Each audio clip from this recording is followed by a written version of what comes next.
اعوذ باللہ من الشیطان الرجیم بسم اللہ الرحمن الرحیم رب اشرح لی صدری ویسر لی امری واحلل عقدۃ من لسانی یفقہوا قولی۔ ریاض الصالحین دوسرا حصہ، ایسی چیزوں کا بیان جن کی بابت دکھاوے کا وہم ہو لیکن حقیقت میں وہ دکھاوا نہ ہو۔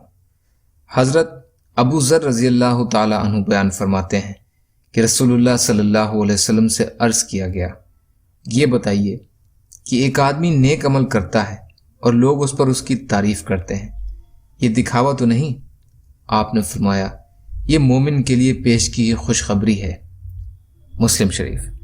فائدہ، مطلب یہ ہے کہ انسان کی اپنی نیت دکھاوے کی نہ ہو تو پھر لوگ اس کے کسی عمل یا اعمال پر تعریف کریں تو کوئی خطرے والی بات نہیں، بلکہ یہ اس کے حق میں ایک خوشخبری ہے جو آخرت سے پہلے ہی اسے دنیا میں دے دی گئی۔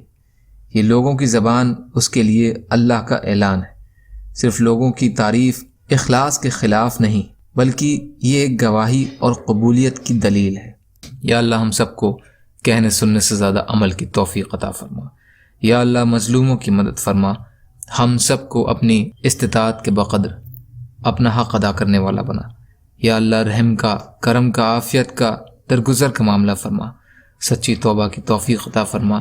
جو پریشان ہیں ان کی پریشانیوں کو دور کر دے، جو بیمار ہیں انہیں صحت عطا فرما، جو قرض میں ہیں یا اللہ ان کے قرضوں کو ادا کروا دے۔